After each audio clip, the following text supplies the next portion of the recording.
There was that one place I always thought about, and I just wanted to be there with you. The place that no eye has ever seen, the place that no heart has ever perceived. I had a great feeling inside of me. Assalamualaikum warahmatullahi wabarakatuh. Perkenalkan, nama saya Maudi Istinuaida dengan NIM 20121017. Baik, langsung saja. Di sini pembahasan saya tentang pengertian dan pembagian maslahah mursalah. Nah, pengertian dari maslahah mursalah. Maslahah itu adalah kebenaran, seperti manfaat. Artinya, maslahah secara istilah merupakan kemaslahatan yang dimaksud oleh pemberi hukum yang bijaksana kepada hamba-hambanya, seperti memelihara agama, memelihara jiwa, memelihara akal, memelihara harta, dan memelihara keturunannya. Menurut ulama usul, maslahah itu ialah di mana syari tidak mensyariatkan hukum untuk mewujudkan maslahah itu. Juga tidak dapat dalil yang menunjukkan atas pengakuannya atau pembatalannya. Oke, selanjutnya pembagian maslahah mursalah. Nah, dilihat dari segi prioritas penggunaannya, maslahah dibagi menjadi 3 macam, yaitu yang pertama, maslahah al-daruriyah. Maslahah al-daruriyah yaitu kemaslahatan yang berhubungan dengan kebutuhan pokok umat manusia di dunia dan akhirat. Kemaslahatan ini ada 5. Yang pertama, memelihara agama, memelihara jiwa, memelihara akal, memelihara keturunan, dan memelihara harta. Nah, kelima kemaslahatan ini disebut dengan al-maslahih al-khamsah. Yang kedua, ada maslahah al-hajiyah, yaitu kemaslahatan yang dibutuhkan dalam menyempurnakan kemaslahatan pokok atau mendasar sebelumnya, yang berbentuk keringanan untuk mempertahankan yang dibutuhkan oleh orang dalam mengatasi manusia, atau dengan kata lain, masalah yang dibutuhkan oleh orang dalam mengatasi berbagai kesulitan yang dihadapinya. Misalnya dalam bidang ibadah, diberi keringanan berbuka puasa bagi orang-orang yang sedang musafir. Dalam bidang muamalah, diperbolehkan berburu binatang dan memakan makanan yang baik-baik. Selanjutnya, yang ketiga, ada maslahah al-tahsiniyah, yaitu kemaslahatan yang sifatnya pelengkap berupa keleluasaan yang dapat melengkapi kemaslahatan sebelumnya. Misalnya, dianjurkan untuk memakan makanan yang bergizi, berpakaian yang bagus, melakukan ibadah-ibadah sunnah sebagai amalan tambahan, dan berbagai cara menghilangkan najis dari badan manusia. Nah, ketiga kemaslahatan ini perlu dibedakan sehingga seorang muslim dapat menentukan prioritas dalam mengambil suatu kemaslahatan. Nah, kemaslahatan al-daruriyah harus lebih didahulukan daripada kemaslahatan hajiyah, dan kemaslahatan hajiyah harus lebih didahulukan dari kemaslahatan tahsiniyah. Selanjutnya, pembagian maslahah dilihat dari segi kandungan maslahah itu. Para ulama usul fikih membaginya menjadi 2. Yang pertama, maslahah al-ammah, yaitu kemaslahatan umum yang menyangkut kepentingan orang banyak. Kemaslahatan itu tidak berarti untuk kepentingan semua orang, tetapi bisa berbentuk kepentingan mayoritas umat atau kebanyakan umat. Misalnya, para ulama membolehkan membunuh penyebar bid'ah yang dapat merusak akidah umat karena menyangkut kepentingan orang banyak. Yang kedua, ada maslahah al-khassah, yaitu kemaslahatan pribadi.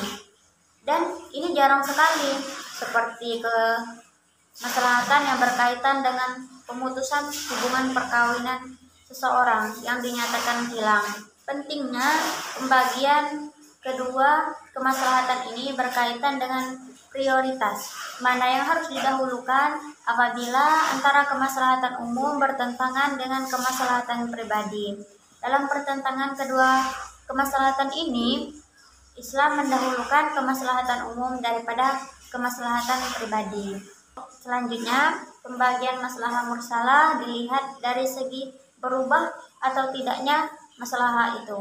Menurut Muhammad Mustafa Al-Salabi, ada dua bentuk, yaitu yang pertama maslahah al-sabitah, yaitu kemaslahatan yang bersifat tetap, tidak berubah seperti akhir zaman. Misalnya, berbagai kewajiban ibadah seperti sholat, puasa, zakat, dan haji. Selanjutnya, yang kedua, ada maslahah al-mutaghayyirah, yaitu kemaslahatan yang berubah-ubah sesuai dengan perubahan tempat, waktu, dan subjek hukum. Kemaslahatan seperti ini berkaitan dengan permasalahan muamalah dan adat kebiasaan, seperti dalam masalah makanan yang berbeda antara satu daerah dengan daerah lainnya. Perlunya pembagian ini menurut Muhammad Mustafa Al-Salabi untuk memberikan batasan kemaslahatan yang mana yang tidak bisa berubah dan yang bisa berubah. Nah, pembagian maslahah mursalah yang dilihat dari segi keberadaan maslahah. Menurut syara, yang pertama maslahah al-mu'tabarah, yaitu kemaslahatan yang didukung oleh syara, baik dari Al-Quran maupun hadis. Maksudnya, adanya dalil khusus yang menjadi dasar bentuk dan jenis kemaslahatan tersebut. Misalnya, untuk memelihara jiwa, disyariatkan hukum qisas bagi pembunuh yang melakukannya dengan sengaja dan bukan karena haknya. Quran Surah Al-Baqarah ayat 179.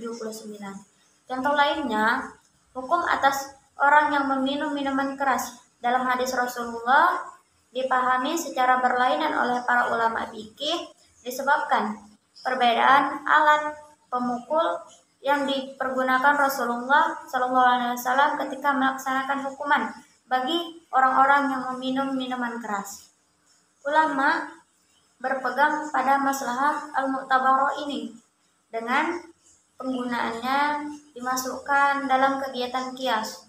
Oleh sebab itu, agaknya pantas kalau Husain Hamid Hasan mengatakan bahwa maslahah mu'tabarah dalam pengertian ini masuk dalam pembicaraan qiyas. Dengan kata lain, bahwa penggunaan maslahah demikian rupa dalam merumuskan hukum adalah qiyas itu sendiri. Yang kedua, ada maslahah al-mulghah, yaitu kemaslahatan yang ditolak oleh syara karena bertentangan dengan ketentuan syara. Dengan kata lain, maslahah yang dibatalkan oleh dalil-dalil syariat atau dilarang penggunaannya. Pembatalan seperti ini mungkin karena manfaatnya lebih kecil dari mudaratnya, atau barangkali manfaatnya dapat menimbulkan mudarat. Nah, masalah seperti ini dianggap mulghah atau tidak terpakai oleh syariat. Misalnya, syarak menentukan bahwa orang yang melakukan hubungan seksual di siang hari bulan Ramadan dikenakan hukuman dengan memerdekakan budak, atau puasa 2 bulan berturut-turut, atau memberi makan 60 orang fakir miskin. Adapun Al-Laits Ibnu Sa'ad menetapkan hukuman puasa 2 bulan berturut-turut bagi seorang yang melakukan hubungan seksual dengan istrinya di siang hari pada bulan Ramadan. Para ulama memandang hukum ini bertentangan dengan hadis Rasulullah di atas, karena bentuk-bentuk hukuman itu harus ditetapkan secara berturut-turut. Oleh sebab itu, para ulama usul fikih memandang mendahulukan hukuman puasa 2 bulan berturut-turut dari memerdekakan budak merupakan kemaslahatan yang bertentangan dengan kehendak syara. Hukumnya batal. Kemaslahatan seperti ini menurut kesepakatan para ulama disebut dengan maslahah al-mulghah dan tidak bisa dijadikan landasan hukum. Yang ketiga, ada maslahah al-mursalah, yaitu kemaslahatan yang keberadaannya tidak didukung syarak dan tidak pula dibatalkan atau ditolak syarak melalui dalil yang rinci.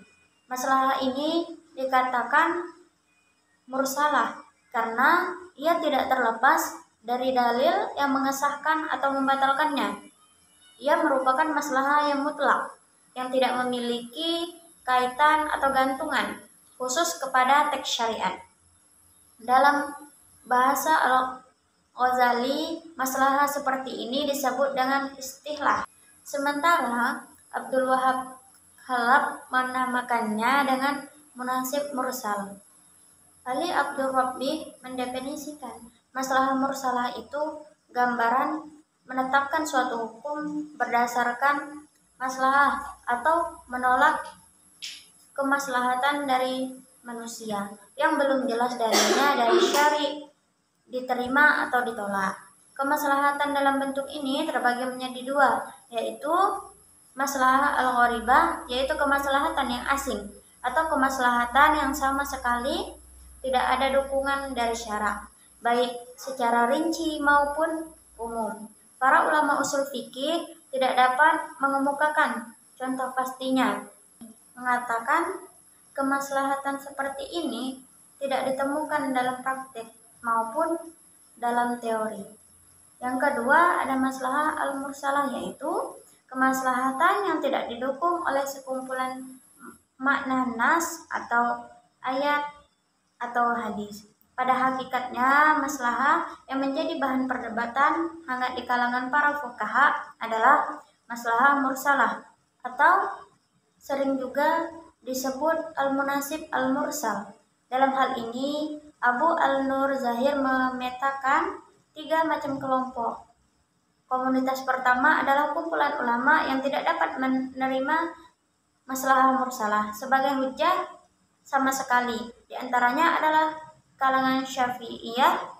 Komunitas kedua adalah golongan ulama yang menerima maslahah mursalah secara terbuka dan dapat dijadikan sebagai hujjah. Di antaranya adalah golongan Malikiyah. Komunitas yang ketiga adalah yang berpendapat bahwa maslahah mursalah tersebut tidak bisa dijadikan hujjah selama maslahah di dalamnya bersifat daruriyah atau qat'iyah dan kulliyat. Di antaranya adalah Al-Ghazali dan Al-Baidawi. Mungkin hanya itu saja yang dapat saya jelaskan. Saya akhiri. Assalamualaikum warahmatullahi wabarakatuh.